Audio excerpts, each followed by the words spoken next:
Defense Ties. Ladies and gentlemen, my name is Patrick Santillo, and I'm the Strategic Advisor for the Business Council for International Understanding, or BCIU. We are a 220-plus member business organization that conducts activities really around the globe, trying to bring businesses and governments together and businesses together. So we are delighted to be here in Hyderabad. We're very pleased to have the trust from the consulate to allow us to work with them to stage this event. We have terrific partners in SIDM and CII, without whom we could not do an event of this magnitude, and we wish to thank them. In conclusion, I really have both a job and a joy. My job is to make two administrative announcements, so I'll do that now if I may. I would ask you to silence your phone if you have them, and I would ask if you need to make a call that you could make it outside of the conference area if you would. So please do silence your phones. I would also like to let everyone know that the proceedings today and tomorrow will be recorded, at least audio and perhaps for some time video as well, but please be aware of that. The joy part of my job this morning is simply to introduce our first speaker. It gives me great pleasure to introduce the Consul General. The full bios are in the handouts that we have given everybody, so for time's sake, we're not going to read all of the bios, but it's very clear that Consul General Reichman has extensive experience. You'll see from his bio that he has both military and State Department experience, so he really is uniquely qualified to share with us his perspectives and to help us set the stage for the current state of U.S.-India ties and a look at the future. So with that, Consul General Reichman, thank you again, and please, the stage is yours.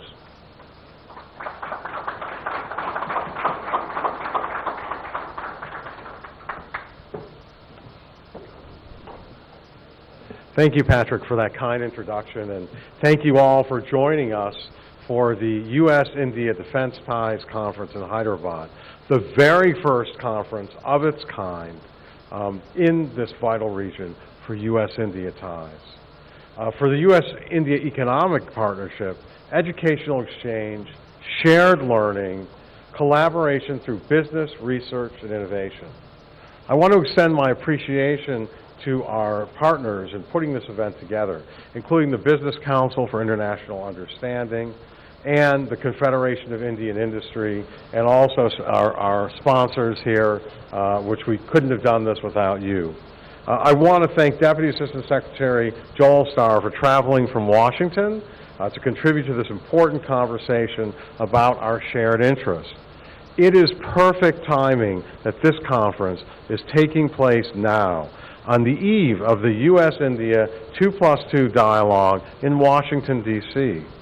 The 2+2 dialogue is the principal mechanism for translating a strong U.S.-India relationship into real, tangible outcomes. With this conference, we're making that a 2+2+1. Last year, the 2+2 dialogue led to agreements that significantly bolstered information sharing and allowed for the transfer of critical defense technologies. Recently, the defense relationship between our two countries was strengthened even further by the successful completion of Tiger Triumph, the first tri-service military exercise in our two nations' histories. And I was very, very pleased to personally be there in Visakhapatnam to witness the collaboration between 500 U.S. airmen, Marines, and sailors, and 1,200 Indian sailors, airmen, and soldiers. India is clearly one of our most important partners in the Indo-Pacific region. As Principal Deputy, as the Senior Bureau Official, Alice Wells, and she is the Senior Official in the Department's Bureau of South and Central Asian Affairs. She noted last week that the United States and India have built a strong partnership that helps uphold international norms, builds prosperity, helps to counter terrorism, and advances our shared interest in Asia and beyond. The objective of this two-day conference is to build on recent successes in the U.S.-India defense relationship. to provide a high-level platform to discuss avenues for increased U.S.-India collaboration in the defense space, especially in the private sector, and to help participants gain a deeper understanding of how we can leverage the U.S.-India agreements in which we've already invested to accomplish more. With that, it is my distinct pleasure to welcome Joel Starr, who is the U.S. Deputy Assistant Secretary of State from the Bureau of Political and Military Affairs. And I'm especially pleased to welcome him because it's great to have another Joel in the room, and it's also great to have another JAG who is a military attorney, because we both share that, and legislative background. So with that, please extend a warm welcome to Joel Starr. Thank you.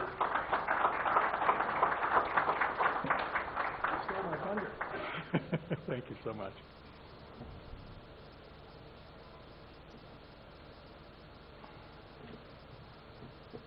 Well, thank you, Consul General Recommend Joel, and thank you for the invitation today. How's that? Good? Can everybody hear? Thank you. Thank you for the invitation today to be here at the U.S.-India Defense Ties Conference, and it's a pleasure to speak to you today as the new Deputy Assistant Secretary for Regional Security in the Bureau of Political Military Affairs, as we call it, the PM Bureau. Before I address the security relationship between India and the United States, may I speak briefly about what PM's role is at the Department of State. The Bureau of Political and Military Affairs integrates diplomacy and defense, forging strong international partnership to meet shared security challenges, regulating arms transfers and defense trade, directing security assistance, building partner capacity, negotiating security agreements, exchanging personnel with the Department of Defense to strengthen the defense diplomacy relationship. These are just some of the PM efforts to further United States security policy. As the U.S.-India partnership grows stronger, PM hopes to play a key role in working with our Indian partners to strengthen the defense ties between our two great nations. The growing U.S.-India strategic partnership is broad and multifaceted, and it has grown deeper under the leadership of President Trump and Prime Minister Modi. As enshrined in our national security strategy, the United States welcomes India's emergence as a leading global power and its role as a net security provider in the region. India is one of our most important partners in the Indo-Pacific region. The U.S.-India partnership stands upon a shared commitment to the rule of law, freedom of navigation, democratic values, and economic growth. India's contributions toward capacity building, peacekeeping, and humanitarian assistance and disaster relief have been essential to ensure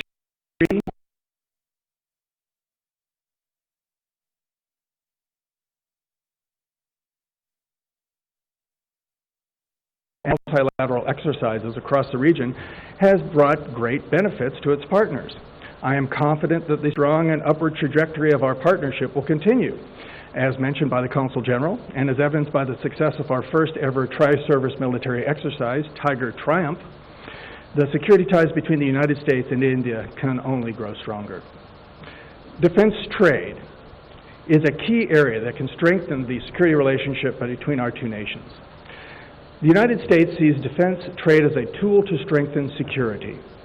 At the same time, it also reinforces our strategic partnership through greater interaction and interoperability between armed forces and builds greater understanding between our defense establishments on shared threats.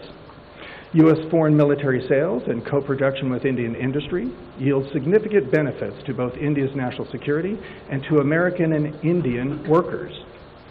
Bilateral defense trade today between India and the United States is estimated to reach $16 billion, as everybody in this room is very aware of, from essentially zero in 2008. And we hope to see that trade increase in the years to come. This trade also makes Indian military forces more capable partners, which is why, as India restructures its forces, we want to continue to offer the highest quality, most dependable, and most technologically advanced products on the market to India. U.S. foreign military sales yield significant benefits to both India's national security and American and Indian workers. To this end, the United States government has enabled American companies to export more high-technology items to India, including cutting-edge defense platforms like armed unmanned aerial vehicles and ballistic missile defense systems. India, for example, was the first non-treaty partner to be offered the Sea Guardian unmanned aerial system manufactured by General Atomics. Capabilities such as the Chinook helicopter and the M777 howitzer are already fielded by the Indian military and operates the largest fleet of P-8 and C-17 aircraft outside of the United States. The United States also appreciates India's effort to develop its own manufacturing base. A capable and vibrant Indian defense manufacturing base is in our mutual best interest, and it helps increase India's military capability and capacity while also contributing to the global supply chain of democratic defense manufacturers. The Defense Technology and Trade Initiative, or the DTTI, has been a very important process as we work together to focus on areas of co-development and specific capabilities that will benefit both of our armed forces. Most recently in October, our leadership identified projects that include light, small arms technologies, Sea-Link advanced analytics, and air-launched UAVs as areas for future cooperation. May I now speak to a few specific defense trade items. Since declaring India a major defense partner in 2016, we have made a number of unprecedented decisions to advance systems that, should India choose the American solution, will bring tangible national security benefits to the United States and India. Unmanned aerial systems, national advanced surface-to-air missile systems, naval helicopters, and naval guns are all part of a steady improving U.S.-India defense trade relationship. The Indian Air Force and Navy fighter competitions are a once-in-a-generation opportunity to more closely align the United States and India. During her 2018 visit to the United States, Minister Sitharaman acknowledged that the, quote, generational change, end quote, that can occur when fighter pilots receive the best training opportunities with the most technologically advanced aircraft is to everyone's advantage. We strongly agree. We strongly believe that in choosing U.S. fighter aircraft presents an opportunity to not only fulfill military requirements, but to deepen our partnership. For the fighter competitions, the United States will offer some of the best technology widely employed by our Navy and Air Force. The F-18 Super Hornet, F-21, which is tailored by the Indian Air Force. U.S. fighter aircraft would bolster India's defense capabilities, expand its defense industrial base, and position it as a supplier in the global defense sales ecosystem shared by our network of allies and partners. In conclusion, the security relationship between India and the United States continues to grow. From increasing military cooperation, exercises, defense trade, the United States will continue to work with India to ensure a free and open Indo-Pacific region. It is my sincere hope that the work we undertake here today will contribute to this upward trajectory, and I want to thank you again for the invitation to speak here and the opportunity to participate. The State Department greatly values engagements like these, which enable us to talk to you in person and get your feedback.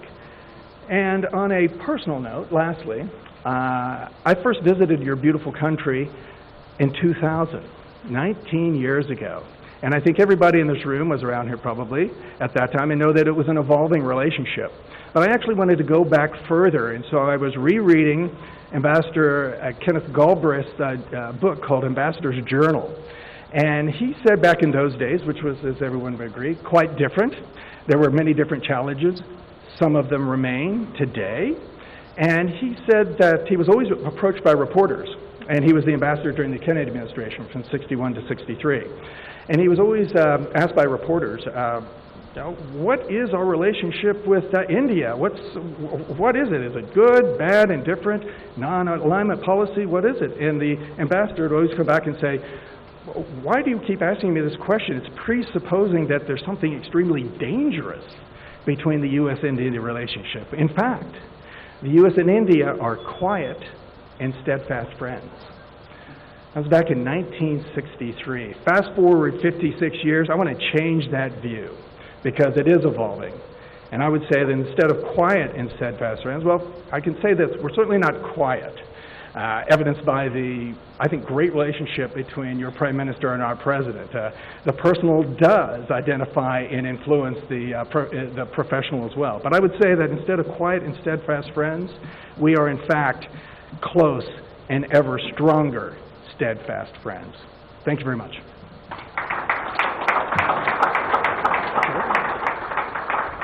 I turn it back over to Joel.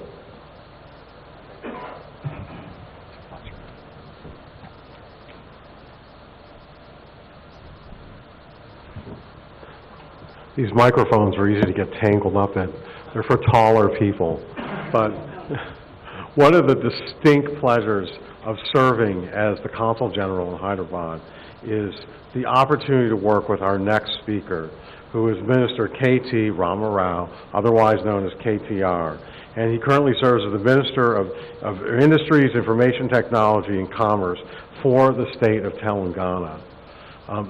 KTR shares many ties with the United States. First, he holds an MBA from Baruch College in the City University of New York.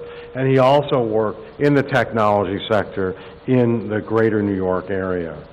And you'll be hearing about, those of you who had the opportunity to visit Lockheed Martin and other facilities of Boeing, and you'll see what a successful defense cluster that Telangana has assembled.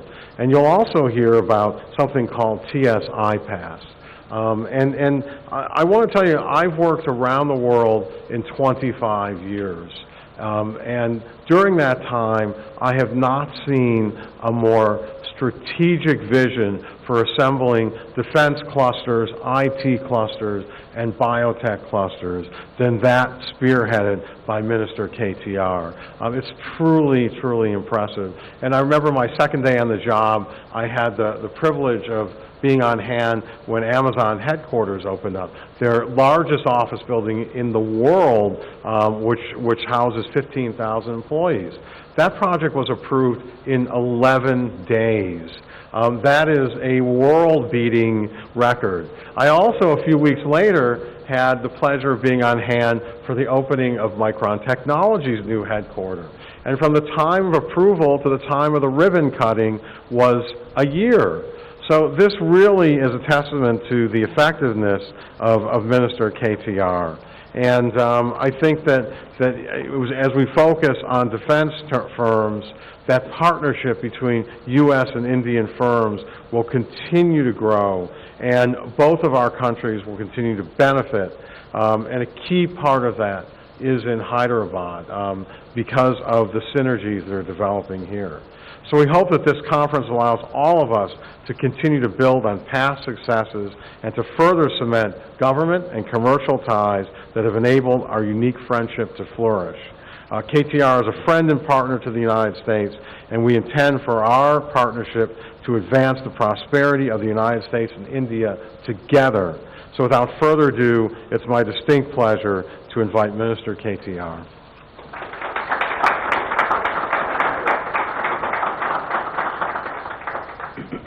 Good morning. Welcome you all to Hyderabad. Joel Starr, the Deputy Assistant Secretary, Bureau of Political Military Affairs, U.S. Department of State. So with a surname like that, I don't know. I mean, your surname Starr, so that's possibly the best inheritance, you know. Joel Reifman, the Consul General, U.S. Consulate in Hyderabad. I'm glad you've chosen Hyderabad, for this event. As Consul General Reifman pointed out, Hyderabad happens to be one of the largest and one of the most strategic locations in India, especially with respect to defense and aerospace industries. I'm glad that U.S. Consul General here has always been extremely helpful, extremely active when it comes to strategic, trade, and bilateral engagements. Thank you, Joel, and your entire team, in fact, for making several of such events happen right here in Hyderabad, ranging from the Global Entrepreneurship Summit to many, many events such as the U.S.-India Defense Ties that is being held today. I'm also glad, Joel Starr, that the U.S. administration has chosen to engage directly at the state level, not only at Delhi's level. Washington and Delhi, of course, continue to remain engaged, continue to remain extremely friendly. at the President and Prime Minister's level, at the level of ministers, at the level of, the Secretary of State, but I'm also delighted that you've chosen to engage with several states across our country. This I believe, is extremely important in strengthening not just, a larger policy level engagement at the capital level, but also defense manufacturing capacity building, which are already, existing in several locations, both in India and also in the United States.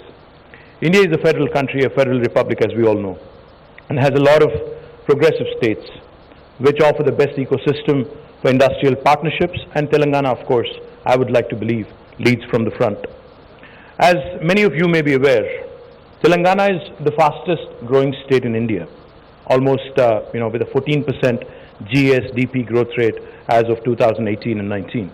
This year, we may have slowed down a bit, but I think good times are right around the corner. Telangana is also the top state in India when it comes to the ease of doing business rankings given jointly by the World Bank and the Government of India. We've topped the charts 2 years in a row. As Consul General Reifman pointed out, our unique industrial policy, called the TSI Pass, is rated among one of the best in the country. In fact, I have to share with you a story with respect to TSI Pass. We've launched it 5 years back, and as part of my job, I travel the world. I also traveled to the United States a couple of times. And when I met with one of the chairmen of the largest consulting companies in the world, KPMG, this was about 3 years ago. And when I explained to him the salient features of the TSI Pass, and when I told him a defense company coming in from the United States into India, and specifically to Telangana, will not require any clearance from the government. If they have a piece of land, they can start construction on day one, start constructing their factory on day one. And when I told him that this process is called self-certification, he was amused. And then when I told him we give all clearances in less than 15 days, and this is empowered by statute, he was impressed. And then I also added that the legendary Indian red tape bureaucracy has bitten the dust in Telangana, and in fact, if we do not deliver on the 15-day promise, on the 16th day we have the ability to actually levy penalties and fines to the tune of rupees 1,000 per day if you hold up a clearance. He was amazed. When I told him that this possibly is one of the best policies in the country, that is India, he said, well, this possibly is one of the best in the world because no state in the United States also told me this. So let me tell you, 5 years later, after TSI Pass has been passed in our state legislature, we've not only come out with a good policy that talks, we also have come out with a good policy that works. As was pointed out by Consul General Reifman, the largest office spaces of Amazon in the world, a 3.1 million square foot building, was approved in less than 11 days. And as was also pointed out by Consul General Reifman, Micron Technologies, when they were looking for a strategic location to set up their research and development and engineering center of excellence, it was all done, from scratch to finish in less than a year. So that goes to show you the ability of a state to step up, to bring in reforms, to work with the industry, to engage with investors globally, to understand their needs, and lower and reduce the barriers when it comes to entering a state or a country. We believe aerospace and defense has got more potential. As was pointed out by Joel Starr, it is 16 billion now, but I do believe that this is just the beginning. There's a lot more to be done. As part of that, let me also bring you up to speed on the strength of Hyderabad and Telangana as a state. Hyderabad has historically been a very strong defense manufacturing ecosystem, with more than a dozen DRDO labs, which is what India's national defense labs, and a lot of defense PSU establishments set up here decades ago. We also have, as a result of these labs, a strong private sector industry with more than 25 large companies and more than 1,000 MSMEs in aerospace and defense sector. Aerospace and defense ecosystem in Telangana has witnessed unprecedented growth in the past 5 years. The role of US OEMs in developing the aerospace and defense industry in Hyderabad is extremely significant.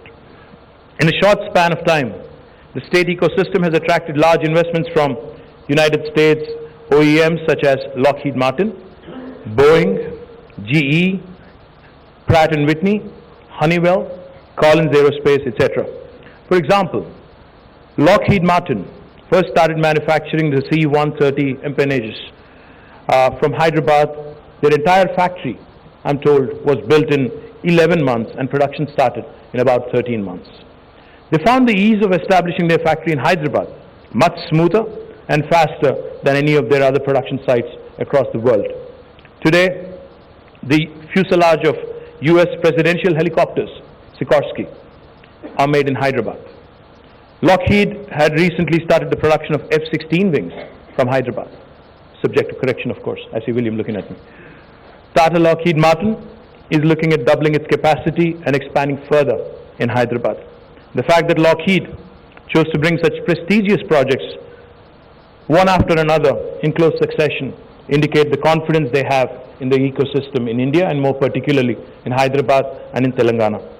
Another aspect to highlight is that the entire manufacturing is export oriented. So it's not just make in India for India's needs, but this is making in India for the world, which is where I think this ecosystem and this industry has a lot to offer. It is not just the current manufacturing in Hyderabad is not just linked to any offset or supply to Indian forces. This shows that Hyderabad has evolved as a preferred low-cost manufacturing ecosystem for global production. The real Make in India and defense programs successfully demonstrated by Lockheed has attracted several other US OEMs such as Boeing to establish their factories in Hyderabad. Aerostructures for Boeing Apache attack helicopters and Chinook helicopters are built and exported from Hyderabad. To take another example, when GE initially decided to establish their engine manufacturing plant in Asia, they could initially think only of Japan or Korea that have the skill base to support complex manufacturing involved in the aero engines. However, when they started the GE aero engine facility in Hyderabad eventually, they could easily find highly skilled talent available locally. Their production started in record time also and is currently running well ahead of planned schedule. Today, we have leading OEMs such as Raytheon, BAE Systems, Collins Aerospace, Honeywell, etc., sourcing critical components and subsystems from Hyderabad-based local industries. Global aviation majors have also established their technology development, engineering, and R&D centers in Hyderabad. Among strategic Indian players, Tata Group has significantly large operations in Telangana and currently runs over 90% of their aerospace manufacturing from our city, Hyderabad. Other leading defense majors such as the Adani Group and Kalyani Group also have established their various aerospace and defense projects in Telangana. In terms of infrastructure, we have 4 dedicated aerospace parks in Hyderabad and 50 general engineering parks which are provided with high quality infrastructure for precision and engineering industry. We have in Adibhatla an aerospace SEZ which has come out to be a strong cluster, which has emerged into a strong cluster. Also in Nadargul Aerospace Park and in the GMR Aerospace SEZ which is attached to the Hyderabad International Airport, and also Adani Aerospace Park which has come up recently. A large number of aerospace and defense firms are also operating from the various electronics manufacturing clusters, hardware parks, technology parks, and SEZs catering to the aerospace and defense sector. We are creating 2 more aerospace and defense parks to meet the increasing demand in our state. Let me also remind you that skilled workforce is an extremely important component of this industry, of this high-tech industry. Availability of abundant supply of highly skilled and industry-ready workforce has been a significant differentiator for Hyderabad. To make world-class skilling accessible at affordable rates, the state government has partnered with global institutions such as Embry-Riddle Aeronautical University, Cranfield University, and Aerocampus Aquitaine to offer need-based aerospace and defense certification courses in Hyderabad at relatively affordable cost.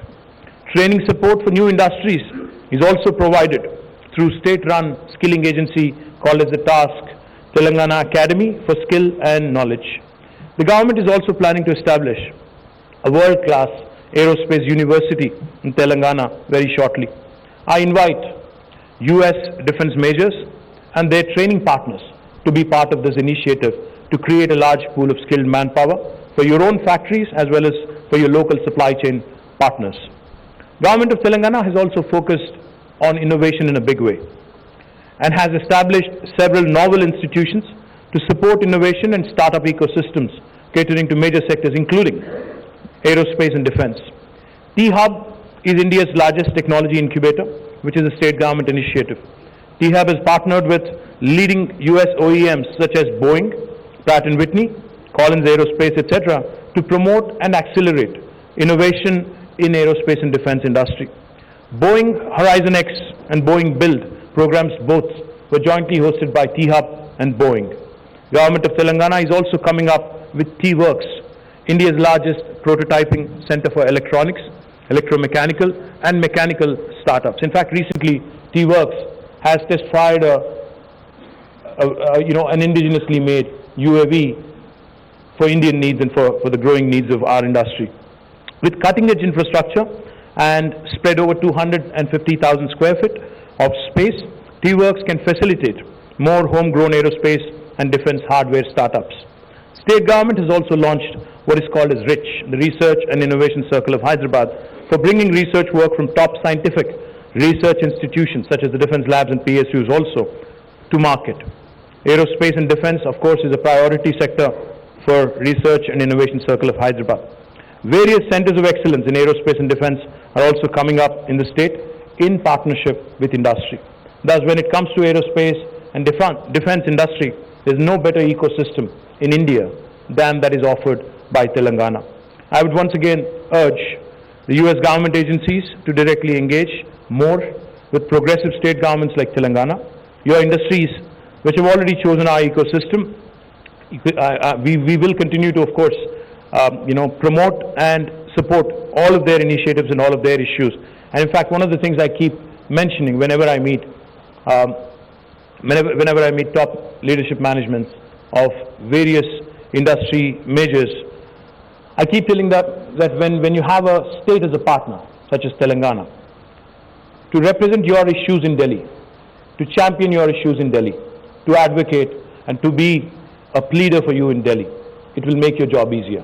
So when you have a state as a partner, when you have a state working with you to champion the industry cause, it only makes your job and our job easier. Appreciate US Consul General in Hyderabad to take this wonderful initiative, to organize such an important conference in Hyderabad. But I do hope, Joel, that you will continue to host it in Hyderabad and not move it elsewhere in India. Once again, thank you very much, and I hope you have successful deliberations over the course of the next couple of days. Thank you.